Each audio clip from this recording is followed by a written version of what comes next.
Juanita Heidebrecht. I recently sat down with Karen Zahoruk, a Burlington, Ontario-based real estate broker. We got talking about the Building My Wealth podcast, and we decided to start recording our conversation. What you're about to hear is our conversation that day, and I did my best to remove as much of the background noises and edit out some of the noise interruptions we had during our conversation. So please enjoy. Hi, Karen. You know what? I'm here at Burger King. We're meeting. Are we at Burger King or are we at a coffee shop, Juanita? Because we don't want people to know we just ate burgers. What's wrong with eating burgers? I love Whoppers, and you know what? I love it with extra onions, so I'm kind of glad. That's why I'm sitting 4 feet away. Exactly. I'm just sort of thinking, how do I introduce this? Okay, so hello.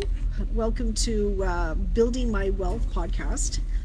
Which is really about everyone, having industry experts coming on and talking about how to build wealth. And you know what? Real estate is one great way to build wealth. And I'm here with Karen Zahoruk. But before I introduce you, Karen, I'm just going to say that my name is Juanita, and I'm the host of Building My Wealth podcast. And again, I'm here today with Karen Zahoruk, who's a real estate agent in Burlington. So, how are you today? Are you good? I'm good. I'm good. I've got my Whopper. Excellent. Thanks for having me on your show. I'm hoping we can have a little chat about something of interest. Real estate is always interesting for everyone. Of course it is. Especially in the Burlington area, because it's a hip happening place. But you know what? Why don't you tell me a little bit about, the market right now? Because everyone's sort of complaining about, this is a terrible time to buy. Oh my gosh. Yeah, they've been complaining for months and months and months. I think that, well, let me give you a little history lesson. Fair enough. I remember the day when everything changed. Our market was declining. We knew that. That was 22. I think our peak was February of 22. Yeah. And we were watching the market decline. I had a few listings. We were really struggling where prior to at the peak and prior to the real decline you could feel, we were getting less people coming to listings that we thought people would definitely love. We also had a lot less sellers being surprised and wanting to take the money out of the market by listing a lot higher than probably we should have. Yeah. And that was a very trying time just in itself, because we knew that was a decline. And nobody wants to talk about decline. Nobody wants to talk about what they can see on the horizon. Yeah. I was talking about it, if you remember. Yes. I remember saying, I've been in this business long enough, 20 years now, I think I'm in 21 now. And I remember the declines each time. And I know that the fall would be decline. I'm going to pause for this. We'll wait until they finish their order. No, every fall we would see a decline. And that was pretty normal. I used to say, if you want to get a bargain, buy it in the fall, because nobody wants to list in the fall. They just have to list in the fall. And that's just because we like to sell houses in the spring, because we're right on the verge of the kids being out of school and the moving season, and it's beautiful and dry. I always thought it was everything to do with the school. It is. And because a very small portion of people do not have children in the family or young people in the family, that's a totally different market too. I mean, that's the other thing about the fall. If you are buying in the fall and you don't have a family, it will not affect you that you're moving in the middle of November. The problem is, as soon as September comes along, it changes everyone's schedule. You've got school stuff, and then there's Halloween, and then there's Thanksgiving, or the other way around, and then there's Christmas and New Year's and all the other holidays that people are. Wait. We are at Burger King. Yeah. Well, I always think of September as the beginning of the year. Like, I know January is, but to me, September is always the beginning of the year. Because it's school year. Yeah. I used to love Even September. when I didn't have kids. until 2022, I loved September. I remember that feeling of excitement in my tummy about going back to school, seeing my friends, maybe getting really good grades. I was a bit of a nerd and that sort of thing. And I loved it. But I got to tell you, so we're still talking about 2022. I remember the day in September. I want to say it was the 9th, maybe. I can't remember the day that the rates changed.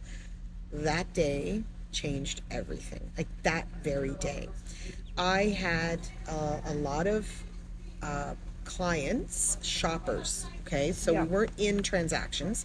We were just looking at that time. And on the day they changed the rate, I remember getting calls and texts and emails. I think we're going to stop now. Broke my heart. I'm not going to pretend that I didn't, in the back of my mind, do the math on how much commission, that's my income, I'm going to lose by not having those transactions in there. And I thought, this is not going to be good. And so the whole year, when I was watching this little decline and seeing, one or two of my listings not doing as well as I'd hoped that they would do, now it really became true. Yeah. But again, a lot of people in my business don't want to talk about it. They're like, "Oh, everything's gonna be fine. Don't slow down. Don't stop working. Don't stop looking for houses, buyers. Don't stop selling houses, sellers. Everything's gonna be fine. It's all fine. Pollyanna. Everybody was excited because they wanted to keep up the excitement. Unfortunately, in my perspective, I don't think we should be faking it. Now that's not a criticism of my colleagues. It's just, I think that we do have ups and downs in our market, and any buyer and seller can take advantage of them when they happen. Yeah. Some are better for buyers, some are better for sellers.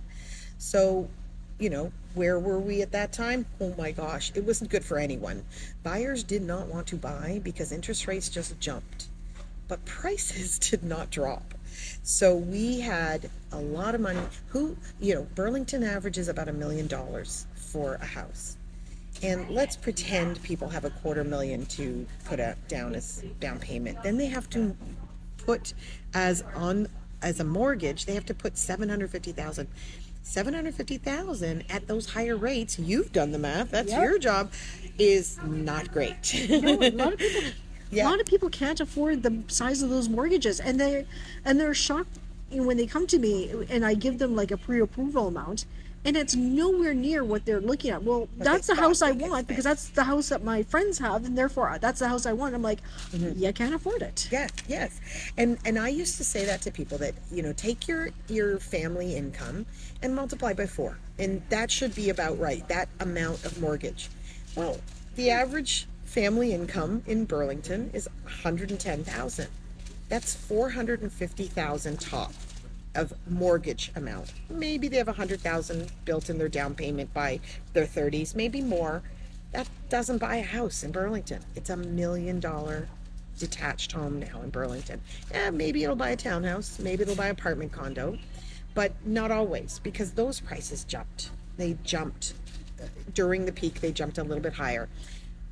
The nice thing about condos, though, is that the decline affects them first. So anyone shopping for a condo should see a much lower condo price than they would in a detached house in the case of a decline. And there's nothing wrong with condos. Condos, I love them. Yeah, because they're a really good foot in the door. And the thing with real estate is just, at least that's my opinion, just getting that foot in the door. And I feel like a lot of people just don't get that. They're like, no, I want to buy the house that is like the one that's same as my mom. That's the one I want because I'm starting my family. This is the size of the house. Better than my mom's first house. Oh yeah, exactly. Yeah, and I think that's a mistake. I think when you're, I don't mean buy the dump, but there's honestly a rule in real estate: buy the cheapest house in the best neighborhood or the best neighborhood you can afford. And then that way you've got a house that's going to be higher value than you pay for it. But if you buy the one you can afford, if you buy, cheapest house in the good neighborhood, but if you buy the best house in a cheap neighborhood. So you find a house that has really nice fittings inside and has a much higher markup for those fittings. Remember, somebody put those in, they want money back for those. Yeah. So somebody did a beautiful bathroom, a beautiful kitchen. You know what? I can go in and make my food in any kitchen as long as there's a countertop and an oven and I want a dishwasher. I'm happy, right? But if you send me into a house that is perfect, because I really want the perfect house and I don't want any shortcomings whatsoever. Pinterest. If you've got the Pinterest house, that's right. The Pinterest house, then I may indeed be overpaying for something in a neighborhood that is maybe not worth it. So again, the rule of thumb, and the rule of thumb has always been the rule since I started this business, I'm sure long before, is buy the cheapest house in the best neighborhood you can find. Because you're always going to change it up anyway. Yes. Like you're not going to like the color. You're going to redo it and make it new anyway. So what does it matter as long as the structure's there and everything else is good there? But again, a lot of clients I talk to, they just immediately want to buy that already perfect house. Mm-hmm. And it's like, you know what? Your budget could be better suited, better done elsewhere. But that's more to choose from if you use the lower end of your budget. And when I go out with people and I make sure they talk to someone like you first and get an idea of what they can afford, and I say, okay, well, if you can afford in this range, and it might be a range of $150,000 because maybe they can squeeze some money somewhere, then I will often shop in that lower end of that range. Yeah. And the other thing too is it's not about buying the house immediately. Sometimes there needs a little coaching. Yeah. Just that whole, maybe there's some ways to save. Maybe talk to a financial planner. There isn't a buy now. I just woke up one day and decided I want to buy a house, if you put some proper planning. I had the supervisor who would go on and on about proper planning, and he would have like not a logo, but like a wording for it. It was like 3 P's in a row, and I can't remember the thing, but anyway, something proper planning. And I'm thinking, if people just did that, like just kind of think through it, you know what? Yes, they may not be buying the dream house that they want immediately, but that could be the stepping stone. Because once your foot is in the door, in the real estate door, it's so easy to step up. Yeah, absolutely. And get something else. But absolutely. But to get in fact, buying the worst house in a market on a street that's a good street means that you can put in the nice kitchen, neutralized kitchen. You can put in a beautiful new bathroom, spend the money, a lot less money than if you were buying the whole house with those renovations already done. You put it in, choose what you would like to have. Maybe it's for several years, maybe it's not, and then you move up because you've added that value to your house. Maybe you've done the basement and it was not a finished basement and you've added that. We all know that basement renovations are the best money spent because it's something that isn't there. I want to ask you a question. Do you know what FOMO means? Fear of missing out. Yeah. And if you look back at that market that we had, that crazy early 2022 market, there was so much fear of missing out. And what were they afraid of missing out on? I have no idea. Yeah, it was like, oh, this kitchen that's been done. Since 2022, the styles and fashions have changed already. And so, your fear of missing out on a certain type of backsplash or a certain countertop cabinet combination or whatever thing that was in that house, or a paint color or whatever. I mean, you can change the paint. You can do whatever you want in a house you own. And it's just so much better than spending all that money on rent. That could be something you spend instead on your mortgage, and it's somebody else's property and you have no control of it. And you have no control that even you can stay, because they might say you have to go. And that's, I think, the biggest fear of that's the fear of missing out. You won't get that house, but it's okay, because maybe you'll get a different house and you'll stop throwing your money away, giving your money to someone else, because that's really what you're doing. You're not throwing it away. Someone else is making good use of your money. They're just they're paying their mortgage. It's a really good way to That's put it right. out. That's right. Okay, so The day it all so we changed? remember the day it all changed. You remember? Yeah. You remember when it all changed. So Oh, yeah. what's happening now? That's 2 years later. What's happening now? You know what? To be honest, I'm getting. Are we still recording? Oh yeah, I haven't okay. stopped. Okay. You know what? Since the day it changed, I'm getting mixed. Right now, I'm getting mixed messages because, in some ways, this is the time where market should be revving up, and I'm Early spring. Yeah. And for some realtors, I'm hearing like, yeah, I'm getting busy. I'm revving up. It's all good, which is wonderful. Yes. But at the same time, there's some signs that I'm like, I'm not seeing You're it. not Like feeling it, yeah. I'm feeling some of it. Is not it a still lot that of- Pollyanna thing? Is it still that, well, it's spring, everything should pick up, we should all just be happy, it's probably going to pick up, and if we think it will happen, which isn't true. You can't think something into being. I mean, I guess there is philosophy out there and metaphysical concepts out there that you put out into the universe that we're going to have a great market, and wow, it should be a great market. I'm sorry, I'm being realistic. I would love it if I could just say, great market, great market, great market, and it's going to be a great market.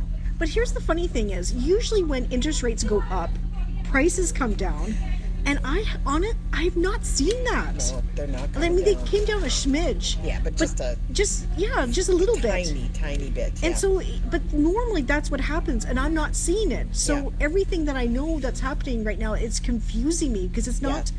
It's still not normal. We're in this weirdness phase. Yeah. And I'm not sure when this weirdness is stopping because nothing normal has happened so far. No.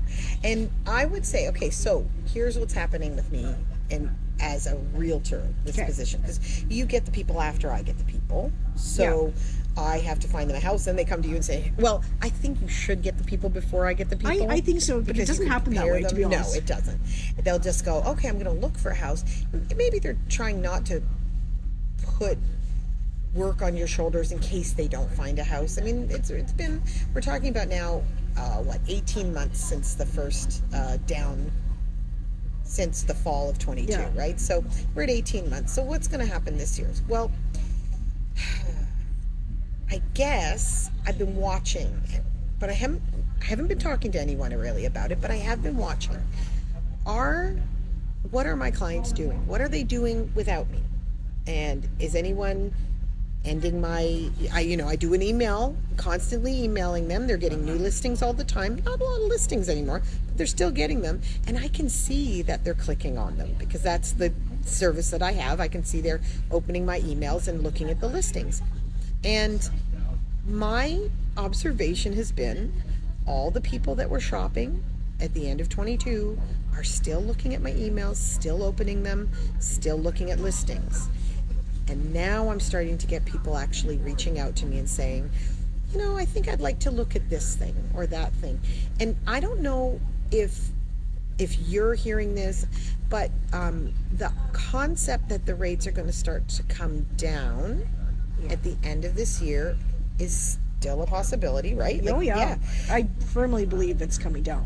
So if they buy something now and they get into something short, like a 1 year, 1 year mortgage, then by the time their mortgage is up for renewal, they're into a whole nice new little bit lower interest rate, or they get a variable and it's going to go down or whatever. You're the expert on that. You're the one who has to advise them. I'm just like, you go see mortgage agent about the money. But my understanding is that this year, that is what we're going to start seeing, is that people who really were prepared to buy 18 months ago and have sat on their money, whatever down payments they have, they've sat, they've gained, they've kept it in an investment for a period of time. And hopefully by now they have even more money to put down towards a down payment. Correct. If they've been adding, especially a first time buyer, if they've been adding to that pool, right? Exactly. Yeah. And I think if this is what they're going to do, if they're going to now start to shop, I don't care if they're shopping now to see what happens and they don't buy for another 2 or 3 months. I'm fine. I love looking at houses. I'm fine doing it. No problem. I think that that's what we're going to see. Now, remember, a lot less listings, so we don't have as much to choose from. But that's better than my listing being in competition with a lot of listings. It means the fewer the listings, it's kind of still supposed to be a buyer's market. Yeah. No, sorry. The fewer the listings, it's supposed to be a seller's market because there's less to compete with. If there are 10 people shopping and only 8 listings, every one of those listings will be sold. We hope. Like that's the theory. But if there are 12 listings, or 2 of those will go unsold.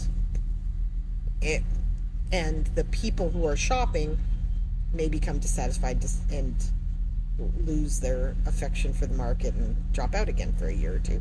But again, I don't think it's very long. I think that people drop out of the market temporarily when all aspects of the market aren't exactly what they hope is favorable. So, I want to talk about one more thing.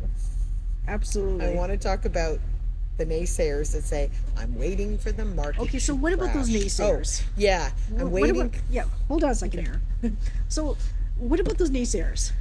Naysayers. You mean the ones that are waiting for the market to crash? You know what? I meet them all over the place. All the time. They're absolutely Everybody. adamant that, you Yeah. know what, I'm going to wait. It's going to crash, and I'm just going to wait, and I'm just going to Wait buy it up, out. buy up houses. Going to buy tons of houses.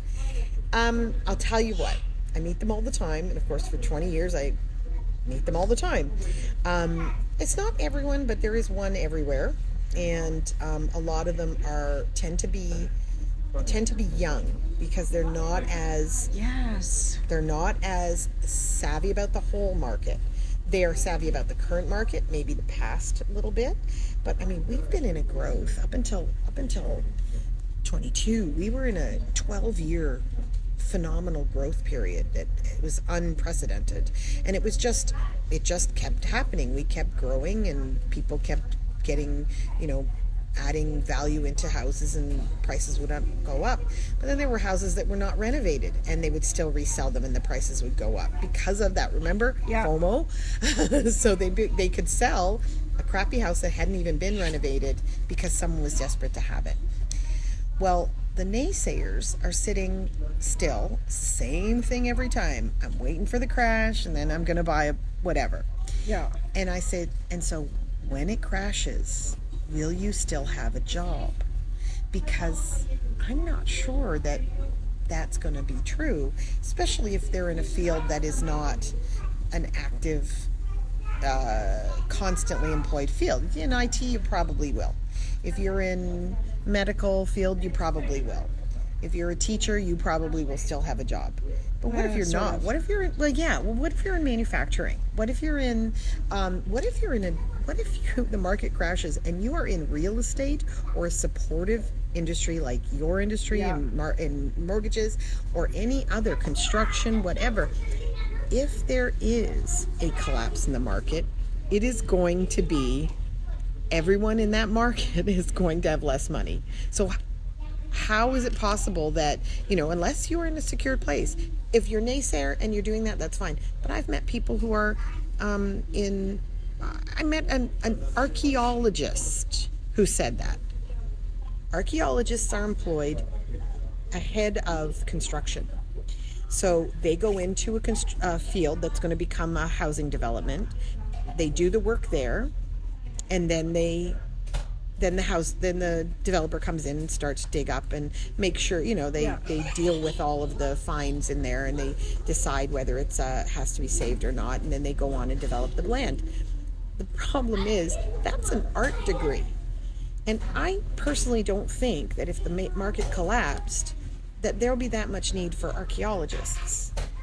No, there won't. And the funny thing, you said that you had said, well, it's always young people. I'm like, and as soon as you said that, I'm thinking back of all the people who've ever said that sort of nonsense to me.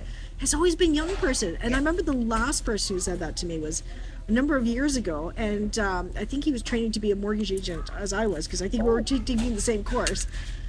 And He's going to see that decline way ahead of it. Unless he sees that decline and he goes, okay, I see the decline coming, which, if I had tons of extra money when I saw this coming, I would probably have bought myself a rental property or something, because rental rates are still way too high.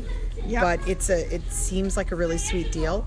Oh, and we'll talk about rentals sometime because I really do want to talk about new landlords and inexperienced landlords because there are a lot of those out there.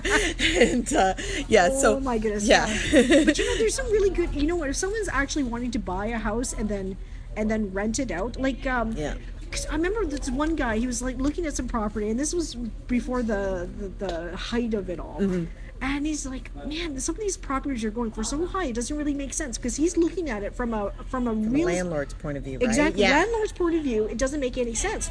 But then I explained it to him. Like, if you're a person who wants to get your foot in the door, and if you have so much you can put towards a mortgage. Mm-hmm. To qualify for a mortgage. But then if you have rent, like if you have units, like let's say you're buying a triplex, and you can rent out the other 2 units for the ungodly You're amount. living in one and you're renting out the 2, right? Yeah. Right, Yeah. yeah, exactly. You know how much money you'd be bringing in? Oh, It tons. covered the mortgage, no problem. It would help. Tons. And so if you're a new Yes. person trying to get into the market, you can qualify for a bit of it, Yeah. and then use the rental to qualify for the rest of it. You are literally laughing because You are. in 5 years you Yeah. paid off the maybe Yep. you paid off the mortgage. Yep. Who knows? Maybe it'll take you longer, but you could be able to move over to another Yeah. property. Yeah, absolutely. Your dream house, or probably. another. Yes, exactly. Or you may say, oh, you know what? This is a real sweet deal. Let's just move into another one of the units, renovate that one while we rent out the other ones, because now we're getting more money for the unit we lived in and renovated, Yeah, exactly. and so we'll get the other one. I have a triplex coming up, hopefully. So, that's an excellent, maybe I should buy that one. But I think there's a very, we could talk more about rentals another day because you know what, rentals are awesome, and if you kind of look at it more than just the landlord perspective, yeah, there's some real opportunities, especially for first-time home buyers who are like, I need to get my foot in the door. as long as they're living in it as well. Exactly. Because if you try to buy a second house, you are doubling up on a lot of the expenses, not just your mortgage, but all of the expenses. Yes. You might, just by bringing in doing a basement, an accessory, what was the word we were talking about before? That unit, what was that word again? Additional unit, a living unit, additional residential unit, or something like that. Yeah, I always forget the name of anyway, it. it's the basement apartment or the garage, the apartment over the garage Yes. in a second building, that sort of thing. The carriage house. Carriage house, yes. I've seen an actual carriage house in Hamilton. It's actually really, really pretty. But if you were in it, if you were living in it, you're already paying the taxes anyway for your life there. You're already paying a lot of the utilities for your life there. You're already paying, what else? You're paying for the equipment once, right? Maybe you're getting a new air conditioner, but you're using that. Yeah. If you're talking about a whole separate property and you are a relatively new homeowner, so you've got your home and you're thinking, I'm going to get this additional property so that I can add, build up my wealth, build my wealth up, build up my equity in it. If you're not building equity with taxes, you're not building equity with a new air conditioner, you're not building equity with those things. What you're building it with is the mortgage, and only the mortgage. So you need to figure out where is my mortgage going to go.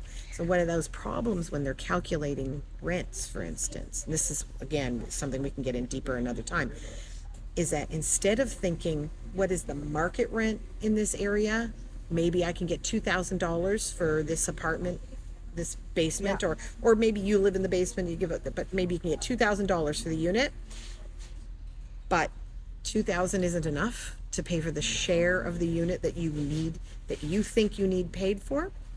Then what happens is you end up with a deficit that you think you need to get out of the rent, and you raise the rent by $400 or $500 over market value.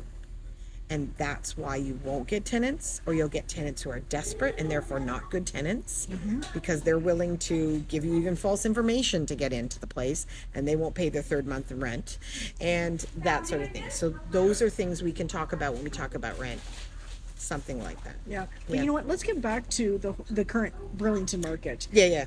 Because especially because we were talking about how there's always the people who want the the market to crash, and it'll never will, and they don't get it. But after they get some more life experience, let's say, Yeah, or more yeah. industry experience, you realize Or just know that every business relates to every other sector of the world. Yes. That is why we have an economy. yeah. The only way that would actually work is if you had like a ton of money Yeah. that you have. A what ton?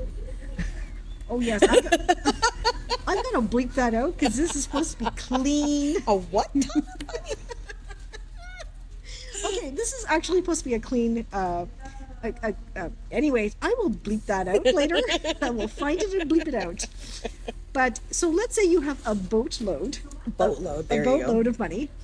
The only way that works is you buy it without a mortgage, because as soon as you need to put a mortgage in place, you got to be able to qualify it for it. And as you were saying, if the market goes to blank, Goes south, yeah. then it's not, you're not going to qualify for anything. That's right. And therefore it's not going to work. So the only way that would work, and if you're, by the time you're old enough to have that kind of money, you're already old enough to realize the world does not work that way. Yeah, absolutely. And we know that those mortgages are high. We've seen the payment amounts. Yeah. We know they're high. We're starting to say, oh, how would you like a weekly payment on that? Because it looks lower, but it isn't lower. It's like paying for your car by the week. Yeah.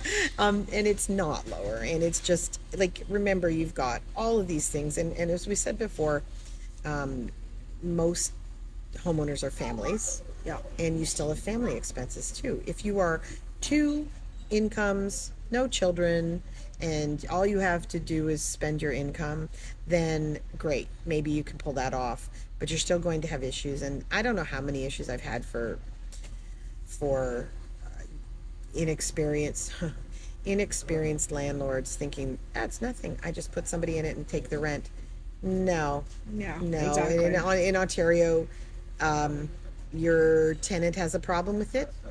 Your tenant might just stop paying rent, and it will take you, I think the count is 400 and some days right now to get to a hearing with the landlord-tenant board. Do you have enough so that you can pay that mortgage without the rent coming in and the utilities and anything else that you're supposed to pay for and the taxes, without any rent coming in for 411 days? Unlikely. And so you either have to be really good and only put your friends in, which is absolutely impossible. Yeah.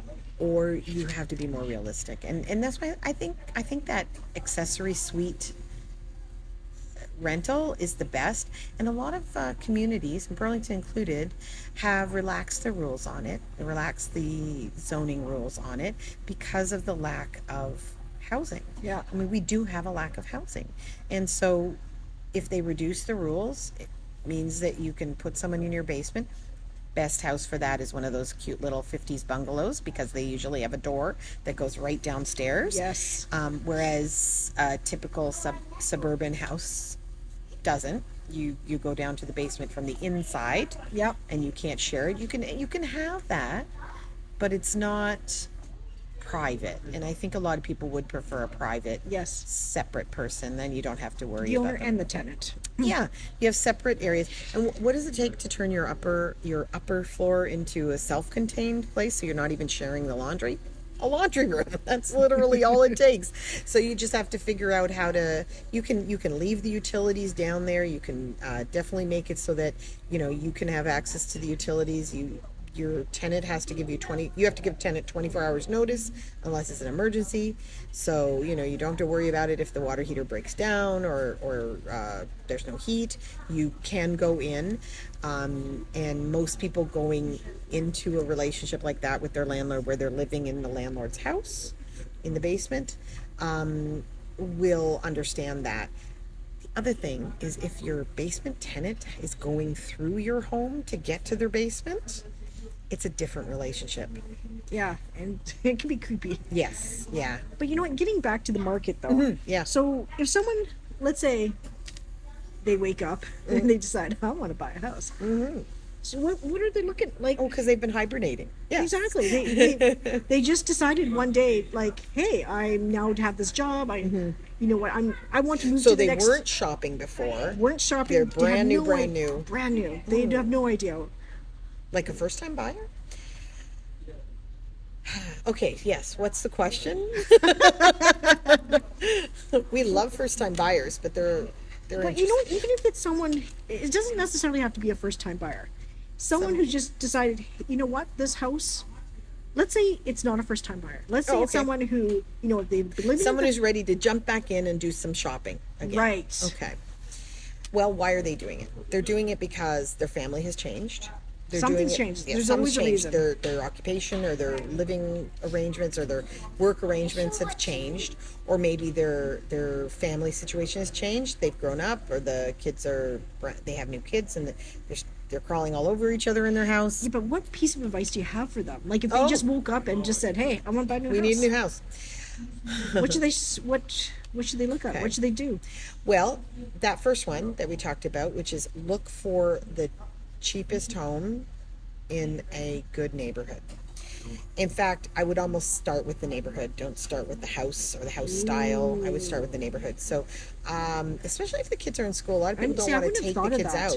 Yeah, I've had a lot of people, especially when I've done townhouses, which are good middle of the road buy for a young family. Yeah. Okay, even an older family, but a young family especially, because they tend to be smaller, and they have less care. And if it's a condo, even if it's a freehold, there's not that many freeholds around in Burlington, but if it's a condo, a lot of the work is done by contracted companies through the condo board, which means you don't have to worry about clearing the snow. You don't have to worry about outdoor ice and things like that. You don't have to worry about maintaining a pool. You don't have to do any of that yourself. It's being done for you. If you want a pool for your kids, you go to a place that has a pool, and you know that part of that money that your $400, say, that you're spending every month for a maintenance fee, part of that will go towards maintaining the pool. Part of that will go towards maintaining and keeping the grounds safe. You don't have to worry about it. You don't have to worry about anybody tripping, because part of that also went to insurance. Yeah. So you're in a good spot when you're looking at a condo, like a townhouse. Is really what I'm saying. And Burlington has a variety of interesting townhouses when you go back to like the 1960s. So the 1960s, they were bigger. The new ones are small. They're skinny, and the rooms are smaller. But if you look at something, and keeping in mind there's probably more required in terms of decor or even just maintenance if it's something that hasn't been changed much. But the 1960s, oh my gosh, the townhomes from 1960s in Burlington are gigantic, really wide. Really? Oh yeah, really wide. I would say the limit there is parking. Quite often they may only have one parking spot per unit if they don't have a garage. If they have a garage, you'll have the garage spot plus the spot in front of the garage. So you'll have two, which is more likely what a family would need. Yeah. Okay, most families. Yes. Anyway. Yeah. And so I guess if I were jumping in, and I would suggest that they take a look at their needs as a family. What is it that's the problem? Is not enough space in the house for you and the dog and the 3 children? Then you're going to need space. Maybe you are going to need to go to detached or semi-detached, where you end up with a bigger lot, but you get some outdoor space of your own, but you have to maintain it. A semi-detached, you're maintaining it. I think you have to look at your lifestyle. Are you home a lot? Are you maybe you're commuting and you spend a lot of time on the road, which you don't mind. That's why you like doing it. But it will keep you away from being able to care for the house or care for the grounds. Yeah. And so what's that going to add to it? Well, you might have to hire a groundskeeping service just for your detached house. Those are big things. I think every part of the market, condo, townhouse, semi-detached, detached, all of them have good things. If you're jumping back in and saying, I think it's time to make this change, but you have to know why you're making that change. So the why, the lifestyle. Yeah. You want to either the lifestyle that you want. Yep. and the neighborhood. Yeah. So those are kind of like three things that. Those are the driving points for you, and affordability. So that's when they want to call someone like you Yeah. to say, look, here's our house. We paid $200,000 for it several years ago. Yeah. I don't know what it's worth now.